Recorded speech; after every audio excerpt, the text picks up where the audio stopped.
네, 안녕하십니까. 저는 오늘 지역사회 네트워크를 통한 사회적 경제 활성화 방안, 우리 동네 보물찾기 강의를 맡은 서울 동작구에서 온 유호근이라고 합니다. 반갑습니다. 네, 제가 오늘 강의 주제를 우리 동네 보물찾기라고 좀 정해봤는데요. 사실 지역사회에서 네트워크를 한다는 것은 관계를 맺는 것이고, 그 관계를 맺는다는 것이 지역에는 여러 보물들이 연결되는 과정인 것 같습니다. 지역엔 상당히 많은 자원들이 있는데요. 그것이 연결되지 않는다면 큰 의미가 없고, 그리고 그 다양한 자원들이 서로 간에 연결돼서 보물 같은 기능을 했을 때 우리가 함께하는 네트워크가 큰 의미를 갖지 않을까라는 생각이 듭니다. 본격적인 강의에 앞서서 제가 좋아하는 문장을 좀 읽고 시작을 좀 하려고 합니다. 이 문장은 프랑스의 사회학자이자 사회철학자인 앙드레 말로가 한 말인데요. 오랫동안 꿈을 그린 자는 결국 그 꿈을 닮아간다라는 말이 있습니다. 오늘 강의를 하면서 꿈이라는 단어를 먼저 여러분들에게 제시하는 이유는요. 우리 한국 사회가 지금까지의 물질적 성장에 기반해서 다음 단계로 가기 위해서 무엇이 필요할까라는 걸 생각해 봤을 때 바로 이 꿈이라는 것이 다음 단계를 보고 있는 성장의 중요한 모먼트가 될 거라고 보기 때문입니다. 네, 본격적인 이야기로 이제 들어가겠는데요. 먼저 우리가 여기 이 강의를 듣는 분들이 대부분 다 사회적 경제에 종사하거나 사회적 경제에 관심 있는 분들로 제가 들었습니다. 그래서 본격적인 이야기를 하기 위해서라도 사회적 경제란 무엇인가에 대해서 다시 한번 확인해 볼 필요가 있을 것 같은데요. 일반적으로 사회적 경제라고 하면 협동조합, 사회적 기업, 마을기업, 자활과 같은 기업들에서 활동하는 것을 사회적 경제라고 합니다. 그런데 사실 이것만으로는 설명이 좀 부족하죠. 그래서 제가 생각하고 있는 가장 간단하고 가장 구체적인 정의를 한번 좀 보겠습니다. 사회적 경제란 무엇인가? 사회적 경제란 사회 문제를 비즈니스로 해결하는 경제활동이다라고 정의할 수 있습니다. 그러면 두 가지가 중요합니다. 우리 기업이 사회적 기업이다, 협동조합이다, 자활이다, 마을기업이다가 중요한 것이 아니라 우리 기업이 해결하고자 하는 사회 문제는 무엇인가가 첫 번째로 중요하고요. 그죠? 이 사회 문제를 해결하기 위한 비즈니스 모델이 있는가? 이 두 가지를 가지고 있을 때 우리는 사회적 경제 기업이라고 할 수 있습니다. 만약에 사회 문제에 대한 인식이 없거나 또는 비즈니스에 대한 솔루션이 없다라고 한다면 그것은 사회적 경제가 아니겠죠. 다르게 말씀드리면 사회 문제에 대한 인식만 있으면 NGO, 그죠? 공익단체가 되는 거고요. 비즈니스만 있게 되면 일반적인 영리기업이 되는 겁니다. 사실 하나만 잘하기도 힘든데요. 이 두 가지를 다 잘해내겠다는 굉장히 힘든 일입니다. 그렇기 때문에 사회적 경제에 도전한다는 것은 단순히 하나의 회사를 만들어서 운영한다는 것이 아니라 굉장히 사회적으로 가치 있고 의미 있는 일에 도전하는 것이다. 또한 그만큼 어려운 일이다. 그래서 협동조합이나 사회적 기업을 만드는 분들이 그냥 단순하게 회사 하나 만든다 생각하는 것이 아니라 조금 더 많은 고민과 적극적인 노력들이 필요하다라고 할 수 있겠습니다. 제가 사회적 경제를 이해하기 위해서 정부 공공기관과 사회복지 비영리 그리고 사회적 경제라는 이 기관들의 공통점과 차이점을 좀 말씀드리려고 해야 돼요. 이유는 뭐냐면 우리가 이 차이점과 공통점을 이해하게 된다면 어떻게 협력하고 연대할 것인가에 대한 좀 더 구체적인 상이 좀 떠오르기 때문입니다. 제가 앞에서 사회적 경제란 사회 문제를 비즈니스로 해결한다라고 했었는데요. 사실 우리 한국 사회, 뭐 전 세계 다 마찬가지겠죠. 이 지구상에 존재하는 모든 조직들 중에 사회 문제 해결을 가장 열심히 하는 집단은 어딜까요? 뭐 여러 가지가 떠오르시겠죠. 그런데 사실 사회 문제를 해결하는 가장 적극적인 집단은 정부입니다. 생각해 보세요. 길이 없으면 길을 만드는 게 정부죠. 지자체죠. 그리고 쓰레기가 쌓여있으면 쓰레기를 치워주는 것들도 그들입니다. 불이 나면 불을 꺼주고요. 싸움이 나면 싸움을 말리러 옵니다. 그러니까 정부와 공공기관 지자체라는 것은요. 출근하면서 퇴근할 때까지 그 조직의 온전한 존재 이유가 사회 문제 해결에 있습니다. 그런데 마찬가지로 사회복지 비영리도 마찬가지죠. 다만 사회복지와 비영리는 주로 취약계층에 특화된 사회 문제 해결합니다. 그죠? 장애인, 뭐 미혼모, 노인 이런 분들에 대해서 그들의 문제를 해결하는 그들의 문제가 바로 사회적 문제이기 때문에 그 문제를 해결하기 위한 일들을 합니다. 마찬가지로 사회적 경제는 앞에서 제가 정의했듯이 사회 문제를 비즈니스로 해결하는 것이 목적으로 합니다. 그래서 우리 이 세 조직의 공통점은 바로 사회 문제 해결했다는 것입니다. 우리가 공무원들을 볼 때 뭐 철밥통이다, 뭐 복지부동이다 이런 이야기들 하는데요. 그건 현상적으로 사실입니다만은 사실의 면이 있습니다만은 사실 우리가 그들에 대해서 그런 현상을 보기보다 정부와 공공기관, 사회복지 비영리에 대한 공통점을 봤을 때 우리 여러 기관들 간의 연계와 협력의 지점들이 보이게 됩니다. 그렇죠? 그리고 다른 측면에서 보면요. 우리 사회적 경제하는 분들이 정부와 지자체로부터 많은 지원과 어떤 뭐 프로젝트 같은 걸 따내고 계실 텐데 그들이 왜 우리를 지원하는 게 대한 이해를 하셔야 돼요. 단순히 저 돈을 따내서 우리가 기관에 쓰면 좋겠다가 아니라 왜 저들은 우리에게 재원을 지원할까를 봐야 된다는 거죠. 이유는 뭐냐면 바로 이 공통점이 있습니다. 정부와 지자체와 공공기관은 사회 문제 해결을 위해서 만들어진 집단인데 그런데 이들이 아무리 열심히 해도 우리 주변에는 불편함과 사회 문제가 남아있게 되겠죠. 그래서 사회 문제를 해결하는 이들에게 재원을 나눠서 그 역할을 함께 하자라는 것입니다. 다음 주제로 좀 넘어가겠는데요. 두 번째는 네트워크 협력입니다. 오늘의 본격적인 주제인 거죠. 우리가 지역사회를 살아가면서 많은 사람들과 관계를 맺고 그들과 많은 협력을 하고 있습니다. 아마 여기에서 주변 사람들과 협력을 하지 않는 사람은 단 한 명도 없을 겁니다. 그리고 우리가 왜 네트워크를 해야 되고 협력해야 되는지에 대해서 조금 더 깊이 있는 이해를 좀 해볼 필요가 있을 것 같은데요. 이 책을 좀 아시는 분이 계실지 모르겠습니다. 초협력자라는 책인데요. 이 책에 보면 재미난 표현이 있더라고요. 인간은 지구상에 존재하는 생명체 중에 가장 나약한 존재 중에 하나다라는 표현이 있습니다. 무슨 이야기냐면 인간은 날지도 못하고요. 수영을 오래 하지도 못합니다. 그렇죠? 그다지 덩치가 크지도 않아서 뭐 코끼리나 하마에 비하면 힘도 부족하고요. 달리기가 그렇게 빠른 것도 아닙니다. 뭐 이빨이 날카로워서 모든 것들을 막 물어 죽일 수 있는 것도 아니죠. 그러니까 지구상에 존재하는 생명체 중에 종합적으로 봤을 땐 가장 나약한 존재 중에 하나가 인간인데 인간은 만물의 영장이 되어 있죠. 그리고 그 만물의 영장이 된 이유가 바로 협력을 넘어선 초협력을 하는 데 있다는 겁니다. 그럼 초협력의 실체는 뭐 여러 가지가 있을 텐데요. 간단하게 말씀드리면 이런 겁니다. 동물도 협력을 하죠. 그죠? 동물도 하이에나가 몰려들어서 사자를 쫓아내고 먹이를 뺏어 먹기도 합니다. 협력의 결과죠. 또 조그만 물고기들이 군집을 잃어서 큰 물고기를 쫓아내기도 합니다. 이것도 협력의 결과입니다. 그런데 인간의 협력과 동물의 협력의 차이는 뭐냐면요. 동물이 내가 하이에나가 사자에게 다가가서 사자야 내 팔을 물고 있으렴. 그리고 나머지 하이에나들에게 너희들은 이걸 먹거라. 이렇게 하나요? 그럴 리가 없죠. 내가 하나라도 먹기 위해서 협력을 합니다. 이것이 동물의 협력입니다. 물고기도 마찬가지겠죠. 그런데 인간의 협력은 좀 다르다는 거예요. 나의 희생을 포함한 협력을 한다는 거죠. 이건 인간만이 할 수 있습니다. 나의 희생을 포함한 협력. 여러분들이 알고 있는 사례를 좀 말씀드리면 매년 요즘에도 뉴스가 나오는데 우리나라에 예전에 한 10여 년 전에 고려대학교를 다니는 이수연이라는 사람이 일본 지하철에서 떨어진 사람을 구하다가 안타깝게도 지하철에 치여서 사망한 일이 있습니다. 매년마다 그 사람을 기리는 뉴스들이 나오는데요. 생각해 보세요. 그 20대 청년이 지하철이 들어오는 그 짧은 찰나의 순간에 내가 여기 뛰어내려서 사람을 구하다 죽으면 영웅이 되겠지라는 생각으로 뛰어내릴까요? 그럴 리가 없죠. 인간이라는 것은요. 이기적인 면도 있지만 나도 모르게 남을 돕게 되는 게 인간이고 실제로 우리 인류 역사를 보면요. 굉장히 탐욕스러운 독재자들도 있었지만 언제나 자신을 희생해서 다른 사람에게 기여하려는 사람이 있었고 이들의 희생과 노력을 통해서 지금의 인류의 발전이 있었습니다.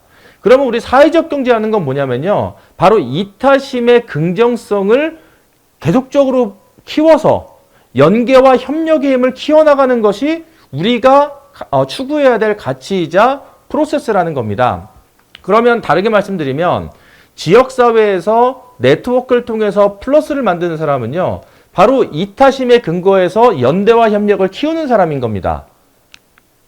자, 이 그림을 보시면 너무나도 단순하고 재미있는 그림인데요. 우리의 삶이 좀 그렇죠. 저 염소들처럼 내 눈앞에 있는 먹이를 먹기 위해서 열심히 힘을 씁니다. 우리 모두는 최선을 다하죠. 그런데 아무리 열심히 살아도 힘들어요. 이유는 뭘까요? 사실 고만고만한 사람들끼리 경쟁하고 있기 때문입니다. 그런데 여기서 이제 염소들이 갑자기 우리가 왜 이러고 있지? 라는 궁금증이 생긴 거예요. 그래서 이쪽 같이 가서 왼쪽에 있는 풀을 먹고 오른쪽으로 갔더니 전혀 힘을 들이지 않고서도 풀을 먹을 수 있네라는 이것이 바로 연대와 협력의 어떤 원리를 이해하고 그것을 실천하는 사람들의 모습인 겁니다. 과연 우리는 어떤 삶을 살 것인가에 대한 선택지에 있다는 거죠. 또 하나의 그림을 좀 보겠습니다. 앞에 말씀드렸던 사례와 같은데요. 사실 IMF 이후로 한국 사회가 점점 더 양극화가 심해지고 있습니다. 그리고 개개인들이 최선을 다해서 열심히 살고 있지만 이 양극화는 거스를 수가 없습니다. 이런 상황에서 우리가 지금 뭐 사회적 경제, 협동조합과 같은 또는 마을 공동체와 같은 것들을 왜 지금 지향을 하고 있냐면 이제 더 이상 개개인의 노력만으로 저 커다란 상어와 견줄 수가 없게 됐구나. 생각을 해보면요. 제가 이제 80년대 초등학교를 다녔는데요. 80년대만 해도 우리 동네에 레코드 가게 하나, 서점 하나, 빵집 하나, 그죠? 그리고 정육점 한두 개, 쌀집 한두 개 있었습니다. 보면요. 지금보다 굉장히 가난했던 시대였지만 그때는 그 조그만 가게에서 먹고 살고 자녀 키우고 집 사고 평생을 했어요. 근데 재미난 건 그때는 책 좋아하는 사람은 서점을 하고요. 음악 좋아하는 사람은 레코드 가게를 했단 말이죠. 이게 가능했습니다. 그런데 지금은 굉장히 부자 나라가 됐지만 하루가 멀다 하고 가게들은 망해서 문을 닫죠. 정말로 많은 분들이 10개 중에 8개가 3년 내에 망한다고 하니까 사실 우리가 뭔가를 시도했을 때 실패 확률은 80% 이상이라는 이야기입니다.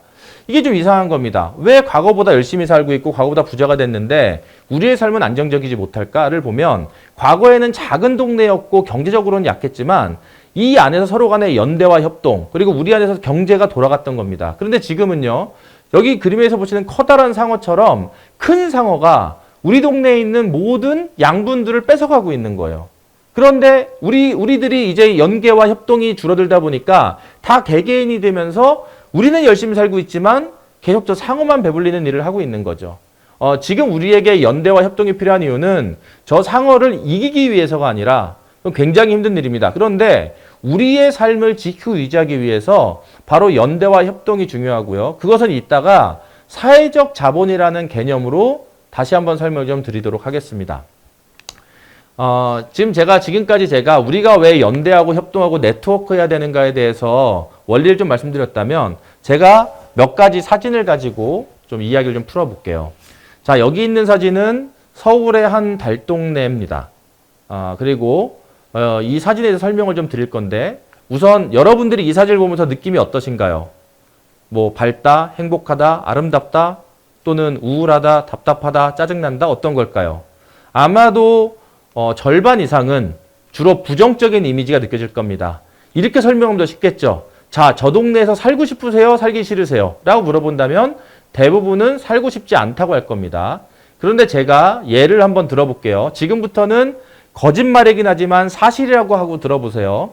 자, 저 동네는 제가 태어난 동네입니다. 저의 고향이죠. 그리고 저 안에 있는 하얀색 집은 제가 지난 40여 년간 살아왔던 저의 집이고요. 바로 옆에 있는 주황색 지붕에 있는 집은요. 제가 가장 존경하는 고등학교 때 선생님이 사는 집입니다. 제가 힘들고 어려울 때 언제든지 찾아가서 의견을 구하고 고민을 상담할 수 있는 곳입니다. 요 밑에 집에 내려오면요. 제 친구가 살고 있는데요. 이 친구는 저와 중마고우라 정말 제가 힘들고 외롭고 심심하고 짜증날 때 언제든지 제가 이야기 나눌 수 있는 집입니다. 저 왼쪽에 있는 2층 양옥집은요. 저희 이모가 사는 집인데요. 우리 집과 이모네 집은 너무 친해서 매주마다 교류를 하고 있습니다. 요 밑에 아래쪽으로 내려오면 호프집이 하나 있는데요. 그 호프집은 제 친구들이 매일마다 모여있는 곳이에요. 제가 회사 끝나고 집에 들어갈 때 심지어 돈이 없어도 저는 언제든지 술을 마실 수 있습니다. 왜냐하면 제 친구들이 언제나 있기 때문이죠. 그리고 여기 앞에 있는 골목은요. 제가 집에서 내려오는 골목인데요. 저 골목을 내려올 때 저는 10분 안에 내려올 수가 없어요. 왜냐 아는 사람이 너무 많아서 인사하고 이야기를 나누느라 그렇게 되고 있습니다. 자, 제가 한 2, 3분 정도에 걸쳐서 이 사진의 설명을 드렸는데요.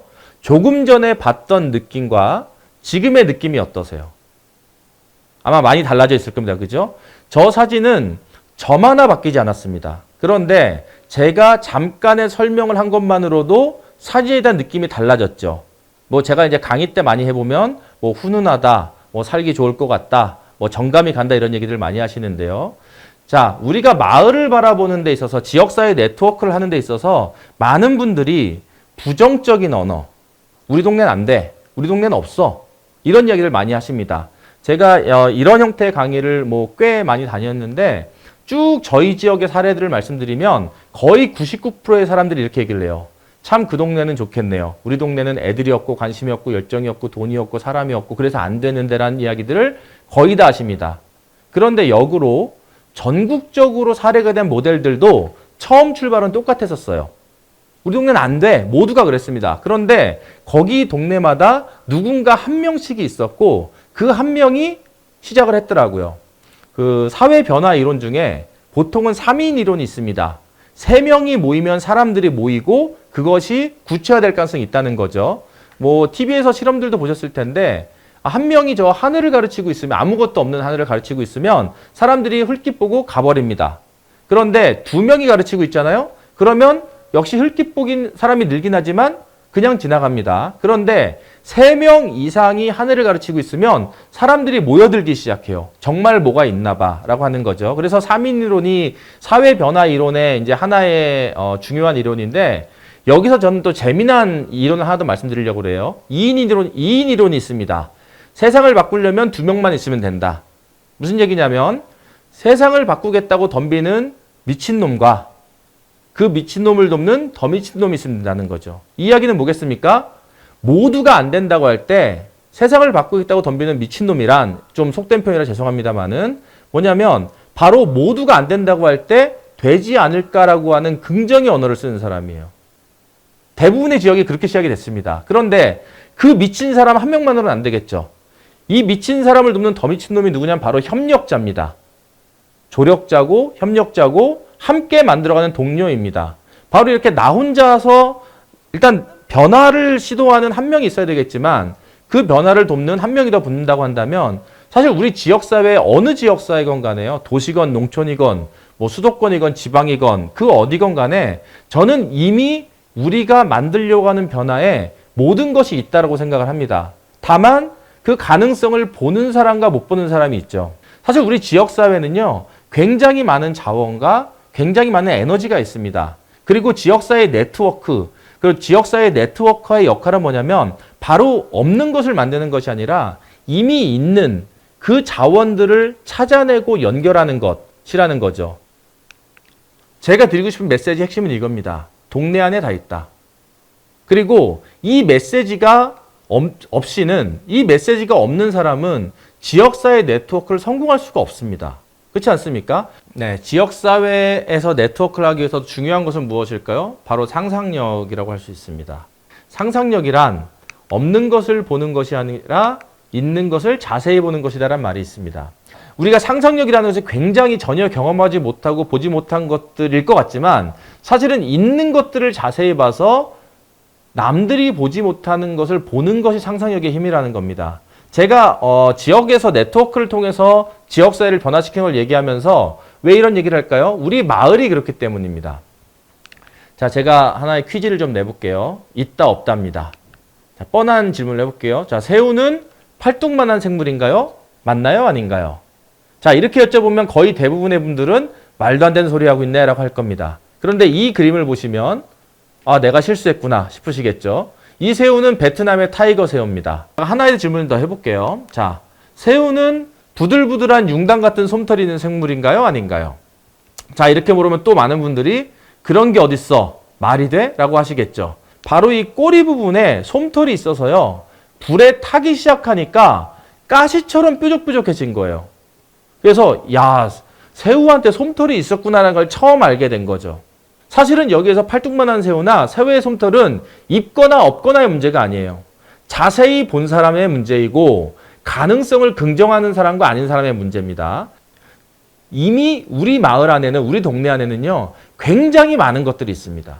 그것에 대한 긍정에서 출발해서 이미 있는 것들을 연결하고 그것의 시너지를 만들 수 있다면 사실은 전국 어느 지역에서도 우리는 굉장한 변화와 혁신을 만들 수 있습니다. 사회적 경제는 불가피하게 앞에서 말씀 계속 드렸지만 사회 문제를 해결한다는 것이기 때문에 사회 문제를 해결한다는 것은 기존의 방식으로 안 되는 거거든요. 그죠? 기존의 방식으로 해결되는 것들은 사회 문제가 아닙니다. 그렇죠? 근데 기존의 방식으로 해결 안 되는 것을 해결하려면 어떻게 될까요? 새로운 방식이 필요하고 새로운 방식을 위해서는요. 기존의 것들의 결합을 통한 융합적인 창조와 혁신이 필요한 겁니다. 자, 제가 하나의 사례를 더 말씀드릴게요. 우리가 사회적 경제가 성장하기 위해서 무엇이 필요할까에 대한 말씀을 드리는 건데요. 자, 여기 보시는 그림에는 밥그릇이 하나, 둘, 셋, 넷, 다 6개가 있습니다. 6인분 밥상입니다. 자, 이 밥상을 여러분들은 얼마 정도 내고 드시겠어요? 뭐 1인분에 뭐 제가 쭉 강의할 때 들어보니까 5,000원부터 한 10,000원까지가 보통 많이 나오는 답입니다. 그러면 한 3만원에서 6만원 정도짜리 상 정도가 되겠죠. 그 정도면 나는 돈을 내고 먹겠다라고 답들을 하십니다. 근데 제가 이 밥상에 대해서 설명을 좀 드려볼게요. 이 밥상은 어떤 밥상이냐면요. 뭐 지금부터는 역시 거짓말입니다만은 진짜라고 들어주세요. 자, 이 밥상은 제가 우리 구례 강이니까 구례라고 해볼게요. 구례에서 태어나서 열심히 초중고등학교를 다니고 열심히 공부해서 서울에 있는 대학교에 갔습니다. 그리고 서울에 있는 대학교 가서 열심히 또 공부를 해서 국내에 내노라 하는 중견기업, 대기업에 들어간 거예요. 딱 입사했는데 일이 얼마나 많겠어요? 매일마다 뭐 야근에 주말에도 일하고 너무 바쁘고 힘들어 집에도 못 온 지가 한 2년 된 거예요. 맨날 뭐 회사에만 있었던 거죠. 그런데 어느 날 새벽 한 6시쯤에 출근하려고 씻고 있는데 갑자기 휴대폰으로 전화가 온 겁니다. 어머니였는데요. 어머니가 거의 죽어가는 목소리로 야, 내가 지금 몸 상태가 너무 안 좋고 이러다가 죽을지도 모르겠는데 좀 와줄 수 없니? 라고 하시는 거예요. 홀어머니가. 어떡해요? 가야죠. 그죠? 그래서 회사에다는 연차를 내고 KTX를 타고 열심히 오는 겁니다. 집에 딱 왔어요. 와서 문을 열고 어찌 될지 모르니까 문을 딱 열면서 엄마 하고 문을 열었는데 이 밥상에 차려져 있어요. 그리고 어머니가 뭐라고 하냐면 야, 너 이러다가 얼굴도 못 보고 죽을까 봐 내가 거짓말 좀 했어. 밥 한 끼 먹고 가. 라고 하고서 밥상을 내놓은 겁니다. 자, 이 밥상은 1인분에 얼마짜리입니까? 5,000원인가요? 10,000원인가요? 아니죠. 훨씬 더 많은 비용을 주고도 우리는 먹을 수 있는 밥상이 됩니다. 제가 아주 짧은 시간에 설명을 했지만 이 밥상의 값어치가 달라졌죠. 사실 사회적 경제가 지역사회 네트워크하는 것도 마찬가지고 우리가 비즈니스하는 것도 마찬가지입니다. 그냥 내 물건을 잘 만들어내는 것, 내 상품을 잘 디자인하는 것만으로는요. 사실 이 사회 시장 경제에서 살아남고 버티기가 힘들어집니다. 우리만의 연대와 협력을 통한 스토리, 그것이 만들어졌을 때 훨씬 더 많은 가치와 사람들의 동참과 그리고 더 많은 비용을 지불할 수 있다는 거죠. 우리끼리의 연대와 협력이 잘 이루어져서 그 안에 스토리가 가미가 된다면 사람들은 기꺼이 그것을 소비할 수 있습니다. 특히나 지역사회는 마찬가지인 거죠. 바로 이 지역사회와 연대와 협력이 우리들의 경쟁력을 훨씬 더 키워줄 수 있을 것이다 라는 말씀을 드리겠습니다. 자, 저희 지역에서 일했던 사례를 좀 하나 말씀드릴 건데요. 이걸 한번 보시면 좋을 것 같아요. 자, 25개의 부스, 천막 25개입니다. 주민 1,000명이 참여했어요. 너무나 재미난 행사가 됐겠죠. 막 북적북적하고 아주 재미난 하루 행사가 됐습니다. 자, 이 정도 행사를 준비할 때 예산이 얼마가 필요할까요? 뭐 행사를 준비해 보신 분들은 좀 아실 텐데요. 뭐 보통 적게는 뭐 1,000만 원에서 한 3,000만 원 정도의 답이 가장 많이 나왔던 것 같아요. 그런데 이게 실제로 저희 지역에서 했던 사례인데요. 2008년도였습니다. 2008년도에 1회 행사를 했는데 그때 1회 행사비가 100만 원이었어요. 이게 말이 돼? 225개 부스에 1,000명이 참여하는데 그게 말이 되라고 하겠지만 사실 이때까지만 해도 공공이 민간에게 예산을 지원하는 일이 굉장히 드물었습니다. 지금은 뭐 좀 안타깝게 돌아가신 분이지만 박원순 시장이 당선되고 서울시가 굉장히 사람에 대한 투자를 많이 늘리면서 이제는 전국 지자체가 민간에게 많은 예산들을 지원하고 있지만 사실 2010년도 이전에는요 거의 없었습니다. 공공기관끼리만 예산을 지원을 했었죠. 그러다 보니까 저희가 이 행사를 만든 이유는 뭐냐면 야, 우리끼리 좀 모여서 재밌게 놀고 싶은데 마땅한 행사가 없네? 그럼 어떻게 할까 하면서 10개 기관이 이렇게 한 거예요. 모여서 자 10만 원씩 냅시다 한 거예요. 10만 원씩 냈는데 뭐 부족하잖아요. 그러니까는 우리 기관에는 천막이 있어요. 우리 기관에는 뭐 테이블이 있어요. 우리 기관에는 종이접기 재료가 있어요. 해가지고 뭐 벼룩시장부터 체험 행사부터 공연까지 100만 원으로 행사를 치러냈습니다. 너무 재밌게 치러냈어요. 그래서 이 평가를 하면서 야, 이거 너무 재밌다. 한 번 더 하자 해서 저희가 사업의 규모를 키웠습니다. 어떻게 키웠냐? 2회 때 200만 원으로 치른 거예요. 역시 재밌게 치렀습니다. 그런데 이렇게 2번 정도 행사를 하니까 지자체가 갑자기 연락이 온 거예요. 우리가 예산을 좀 지원하겠다. 그래서 3회 행사는 1,000만 원이 됐고요. 4회 행사는 3,000만 원이 됐습니다. 이렇게 한 7, 8회까지 한 거의 10회 가까이 하다가 저희끼리 이런 얘기를 나눴어요. 예전엔 재밌었는데 이제 재미가 없네요. 라고 해서 저희가 어떻게 했냐면 4회, 3,000만 원의 예산을 지역에 있는 장애인 복지관에게 넘기고 우리는 이 행사를 종료했습니다. 왜냐하면 그때부터 많은 지역 행사가 늘어났거든요. 근데 이 얘기를 제가 왜 말씀드리냐면 100만 원으로 했던 행사와 3,000만 원으로 했던 행사가 큰 차이가 없었다는 거예요. 사실은 우리가 일을 하다 보면 예산 규모의 사고를 제압당합니다. 이거 하려면 이 정도 돈이 있어야지라고 하는데요. 지역사회에서 네트워크가 잘 되어 있고 연대와 협력이 강화된 조직들은요. 사실은 같은 비용으로 훨씬 더 큰 행사를 한다거나 적은 예산으로 동일한 행사를 할 수가 있어요. 그것이 왜 가능할까요? 서로 간의 연대와 협력을 통해서 가진 것들을 내놓기 때문이죠. 그럼 사회적 자본이 뭐야? 라고 할 수 있을 텐데요. 먼저 그러면 자본에 대한 이야기를 해야 되겠죠. 사회적 자본을 이야기하기 위해서는 경제는 이꼴 자본이라고 할 수 있습니다. 그죠? 우리가 그동안 일을 하는 이유, 살아가는 이유, 살아가는 힘, 존재 이유를 아주 오랜 시간 동안 경제에다 놓습니다. 그렇죠? 그래서 돈을 버는 사람은 경제 인구고요. 돈을 벌지 않는 사람은 비경제 인구입니다. 그렇죠? 그리고 돈이 오가는 활동은 경제 활동이고 돈이 오가지 않는 활동은 비경제 활동이라고 부릅니다. 이 얘기는 뭐냐면 경제적인 것은 가치 있는 것이었고 비경제적인 것은 덜 가치 있는 것으로 우리는 그동안 살아왔다는 거죠. 사회적 경제는 자본이 아니라 사회적 자본을 보는 거죠. 사회적 자본. 사회적 자본이 뭐야? 라고 한다면 간단하게 설명하면 이렇게 얘기할 수 있습니다. 사회적 자본이란 관계와 신뢰입니다. 그럼 뭐 너무 뻔한 이야기죠. 관계와 신뢰 좋긴 한데 관계와 신뢰가 무슨 가치가 있어? 라고 하실 수도 있을 텐데요. 자, 이 사례를 좀 한번 볼게요. 어떤 사진인지 기억들을 하시나요? 이거는 한 10여 년 전에, 10년도 넘었네요. 발생했던 용산 참사 사진입니다.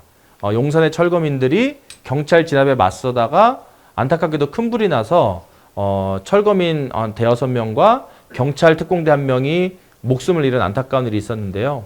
오늘은 용산 참사를 설명하라는 건 아니고요. 저희 지역에 있었던 일을 설명드리려고 하는데 저 때 5층에서 떨어진 분 중에 한 분이 제가 아는 분이고 저희 동네 분이었어요.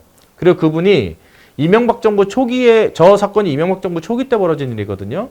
이명박 정부 초기에 구속이 됐다가 박근혜 정부 초기에 5년을 감옥에서 살고 만기 출소해서 나왔습니다. 그리고 그분이 저한테 연락이 왔어요. 제가 감옥에서 치아가 너무 상했는데 병원에 갔더니 견적이 150이 나왔어요. 제가 지금 돈도 없고 어떻게 좀 방법이 없을까요? 라고 연락이 왔습니다. 왜냐면 저희가 평소에 협동조합을 운영하면서 지역복지금을 적립해서 어려운 분들 돕는 걸 알고 있었거든요. 제가 그분한테 오라고 그랬습니다. 자, 일단 와보세요. 라고 해서 앉혀놓고 제가 첫 번째 했던 말은 뭐냐? 바로 공짜는 영혼을 파괴한다 였어요. 제가 지역사회에서 연대하는 데 있어서 사실 제일 싫어하는 게 공짜로 달라고 하고 공짜로 얻어가려고 하는 거예요. 사실 우리가 연대하고 네트워크한다는 것은 서로 간에 교류하는 것이지 일방적으로 얻어가거나 뺏어가는 게 아니잖아요. 근데 많은 분들이 내가 받아갈 생각만 하면서 네트워크를 하려고 합니다. 이건 잘못된 겁니다. 제가 취약계층도 마찬가지예요. 전 취약계층 만날 때도 공짜는 영혼을 파괴한다고 생각합니다. 그러니 당신부터 일단 10만 원 만들어 오세요라고 했어요. 1시간 만에 만들어 오더라고요. 희망이 보인 거 아니겠어요? 만들어 오더라고요. 이제 저에게는 140만 원이 필요했습니다. 그래서 평소에 같이 봉사활동을 했었던 치과 선생님한테 제가 전화를 했어요. 원장님, 이러이러한 사연이 있는데 어떻게 좀 도움 좀 받을 수 있을까요? 라고 했더니 그 원장님이 너무나도 흔쾌히 아유 참 사정이 딱하네요. 그럼 내가 50만 원만 받죠 뭐 이러더라고요. 사실 말도 안 되는 거였어요. 왜냐하면 환자를 본 적도 없어요. 견적이 150 나왔다는 얘기만 듣고 자기가 50만 원을 받겠다는 게 말이 안 되죠. 근데 어쨌건 그 원장님은 흔쾌히 그런 제안을 해주셨어요. 그때 저는 어떻게 해야 될까요? 아, 원장님 감사합니다. 이해는 잊지 않을게요 하고서 전화를 끊으면 될까요? 물론 그것도 방법입니다만은 저는 좀 다르게 생각했어요. 제가 방금 뭐라고 했냐면 사회적 자본의 핵심은 관계와 신뢰라고 했고요. 그 원장님과 저와의 관계와 신뢰의 영역에서 나는 무엇을 해야 될까 생각을 해봤어요. 그래서 제가 원장님한테 반대로 역제안을 했습니다. 원장님, 그건 좀 아닌 것 같고요. 본인이 10만 원 냈고 저희도 절반은 내야죠. 라고 해서 그러면 10만 원에 70만 원 더해서 저희가 80만 원을 드릴게요 라는 역제안을 했습니다. 재미난 게 뭐냐면 제가 분명히 전화를 걸 때는 원장님 도와주세요 전화를 했는데요. 전화를 끊을 때 원장님이 저한테 뭐라고 했을까요? 고마워요 하고 끊으셨어요. 제가 앞에서 갑이 되는 비결, 을이 되는 비결 말씀드렸었는데 사실은 많은 분들이 내 거를 내놓지 않고 남에게 받으려고만 하는 그것을 네트워크로 생각합니다. 절대 그렇지 않습니다. 내 것을 내놓는 순간 갑이 되고 오히려 고맙다는 인사를 받은 겁니다. 그래서 저는 사회적 경제와 협동경제 이렇게 설명을 합니다. 자, 우리 이렇게 배웠어요. 자, 저 병을 채우면 행복할 거야 라고 배웠습니다. 그리고 열심히 그리고 병을 채웠어요. 우리나라는 세계 10위의 경제 규모, 세계 6위권의 무역 대국이 됐습니다. 그런데 행복하지가 않아요. 왜 부자가 됐는데 왜 행복하지 않지? 우리 어렸을 때부터 허리띠를 졸라매고 부자가 되면 행복할 거야 라고 배워왔는데 그래서 봤더니 저 병 사이에 빈틈이 있었던 겁니다. 그래서 조그만 자갈을 넣었더니 들어가요. 모래를 넣으니까 또 들어갑니다. 물 넣으니까 또 들어가요. 그래서 오케이. 저 병을 채우면 행복한 게 맞았어. 그런데 우리는 그동안 큰 자갈만 채웠던 거야. 근데 이 큰 자갈만으로는 다 채울 수가 없어. 근데 반대로 저 큰 자갈이 뭐냐면요. 우리가 그동안 해왔던 경제 논리, 자본의 논리, 그죠? 성장의 논리 이런 겁니다. 저 돌을 또 부정할 수도 없는 게 뭐냐면 저 돌이 없으면요. 병을 채울 수 있는 양이 안 됩니다. 무슨 얘기냐면 여러분들 다시 80년대로 돌아가 살려고 그러면 못 살걸요. 그죠? 저도 그러고 싶지 않습니다. 지금의 자본주의가 만든 부작용들을 극복하고 싶지만 다시 80년대로 돌아가서 그때처럼 살려면 못 살 것 같아요. 그러니까 오케이, 저 큰 돌도 인정. 그런데 그 돌만으로 안 되니까 자갈과 모래와 물이 필요해. 그리고 바로 저 자갈과 모래와 물의 기능이 바로 사회적 자본이라는 겁니다. 바로 이 두 가지의 날개가 균형을 잃었을 때 우리는 진짜로 병을 채울 수 있고 지금보다 나은 삶을 살 수 있지 않을까라는 기대를 가지고 있고 지금 우리가 사회적 경제가 지금 한국 사회에 전 세계에 필요한 이유다라고 말할 수 있을 것 같습니다. 사회적 자본의 현주소를 좀 볼게요. 보시면 우리나라가 굉장히 선진국이 됐죠. 선진국이 됐음에도 불구하고 굉장히 어렵습니다. 이유는 뭐냐면 바로 사회적 자본의 영역인데요. 모든 것들이 성장했지만 바로 사회적 자본에서 갉아먹고 있더라라는 거고 한국이 더 성장하기 위해서 뭐가 필요하냐? 이제는 저갈등 사회가 돼야 됩니다. 왜냐면 물리적 성장은 이룰 만큼 이뤘거든요. 더 이상 어떻게 하겠어요? 지금 우리나라가 전 세계에서 가장 장시간 노동하고 가장 힘들게 살고 가장 높은 자살률에 그렇지 않습니까? 그럼 우리가 어떻게 하면 더 될까요? 보시면 이 표를 좀 볼게요. 자, 보시면 노르웨이 같은 나라는 1인당 GDP가 8만 불입니다. 우리나라는 한 3만 불 좀 넘었죠. 그러면 우리나라가 노르웨이처럼 8만 불 벌려면 어떻게 하면 될까요? 지금보다 3배 열심히 일하면 될까요? 불가능합니다. 지금보다 3배 열심히 일하면 한국 사람 다 죽을 거예요. 그죠? 그러면 여기서 질문이 남는 거죠. 왜 저들은 우리보다 적게 일하고 많이 벌지? 그리고 우리는 세계에서 가장 열심히 일하는데 저 정도밖에 안 되지를 보면 보시는 것처럼 이 분포를 보면 전반적으로 사회적 신뢰지수가 높은 나라들의 소득이 높더라는 것이 있고요. 그 이유는 앞에서 말씀드린 것처럼 갈등 비용이 적은 거예요. 여기 이제 사회적 경제 조직을 운영하는 분들 많이 계실 텐데 들으시는 분들 중에 조직 관리는 2가지만 잘하면 된다는 말이 있습니다. 그 뭐냐라고 하니까 그렇더라고요. 갈등 관리와 성과 관리라는 거예요. 그런데 인간의 에너지의 총량에 한계가 있듯이 조직도 에너지의 총량에 한계가 있거든요. 갈등 관리가 되는 조직은요. 성과 관리가 쉽습니다. 그렇죠? 그런데 갈등 관리가 안 되는 조직은요. 성과 관리가 불가능해요. 왜냐? 에너지의 상당 부분이 갈등 관리에 들어가고 있기 때문인 거죠. 조직도 그렇지 나라도 마찬가지인 거죠. 사회적 갈등 비용이 낮은 나라는 성과적으로 갑니다. 불필요한 에너지가 안 들어가니까요. 그런데 사회적 갈등 비용이 높은 대표적으로 우리나라 같은 나라는요. 열심히 일하고 있는데 에너지의 상당 부분이 갈등 관리에 들어가고 있는 겁니다. 제가 2가지 사례 정도 말씀드리고 끝내도록 하겠습니다. 자, 이 차는 뭘까요? 람보르기니입니다. 자, 이 차는 뭘까요? 페라리입니다. 자, 이 두 차의 공통점이 뭘까요? 라고 여쭤보면 여러 가지가 있겠죠. 뭐 빠르다, 슈퍼카다, 외제차다, 뭐 어떤 분들은 한 번도 안 타봤다 이렇게도 말씀하시는데 자, 이 두 차의 공통점은 뭐냐면요. 바로 이탈리아 볼로네라는 지역, 아마 협동조합을 좀 공부하신 분들은 많이들 아실 텐데 이탈리아 볼로냐 지역에 작은 협동조합들의 연합으로 만들어진 차입니다. 오해 말하셔야 될 거는 람보르기니와 페라리가 협동조합이라는 건 아닌데요. 이탈리아 볼로냐라는 지역은 어떤 도시냐면 지역에 있는 기업의 40%가 협동조합인 도시예요. 그래서 협동조합이건 협동조합이 아니건 굉장히 협동조합적 시스템을 갖고 있는 도시입니다. 문화가 그런 거죠. 그러다 보니까 람보르기니라는 회사에서 자기들이 다 만드는 게 아니고요. 타이어 공장에 보내서 타이어 만들고, 그죠? 엔진 공장을 해서 엔진 만들고 해서 그걸 조합합니다. 생각해 보시면 세계에서 제일 비싼 차들, 소위 말하는 슈퍼카잖아요. 저런 차는 누가 만들어야 될까요? BMW, 벤츠, 볼보, 현대기아차 같은 세계적인 회사가 제일 좋은 차를 만드는 게 정상입니다. 그죠? 왜냐하면 가장 뛰어난 연구 인력, 가장 탁월한 생산 시설, 가장 많은 자본을 갖고 있는 게 그들이거든요. 그들이 만드는 게 정상인데 이상하게 세계적인 슈퍼카들은 조그만 데서 만들어요. 근데 보니까 이런 겁니다. 어떻게 가능한가 했더니 이런 겁니다. 자, 제가 타이어 만드는 공장의 사장이라고 해볼게요. 그리고 지구상에 있는 모든 타이어는 5,000km마다 빵꾸가 난다고 해볼게요. 그런데 제가 신기술을 개발했어요. 어떤 기술이냐? 같은 비용으로 10,000km 가는 타이어를 제가 개발한 겁니다. 이제 저는 이제 대박이 난 거죠. 이제 전 세계 타이어 시장은 제 거라고 봐도 과언이 아닙니다. 그런데 일반적인 회사 사장들은 어떻게 할까요? 이렇게 하겠죠. 뭐 CCTV를 설치한다거나 아니면 뭐 특허를 등록한다거나, 그죠? 자신이 없는 사람들은 로열티 받고 기술을 팔 겁니다. 이게 일반적인 사장님들의 선택이겠죠. 근데 이 지역은 협동조합의 도시라고 했잖아요. 전혀 정반대의 선택을 합니다. 어떻게 하냐면 이 지역에 있는 20-30명씩 일하는 타이어 공장 사장들을 다 불러 모아요. 그리고 그 기술을 공개합니다. 여기서 중요한 건 이런 겁니다. 제가 앞에서 사회적 자본이란 관계와 신뢰라고 했는데 이 타이어 공장 사장이 전 세계의 기술을 공개하는 게 아니고요. 오랜 시간 동안 수십 년, 수백 년 동안 신뢰가 쌓여 있었던 고신뢰 집단들에게 이 기술을 공개한다는 거예요. 여기에서 재미난 차이가 있는데 우리나라도 나눔을 많이 합니다. 그죠? 우리나라의 나눔은 뭐냐면 먹다 남은 거 쓰다 남은 거예요. 그 나눔이 의미 없다는 것이 아니라 먹다 남은 거 쓰다 남은 거는요.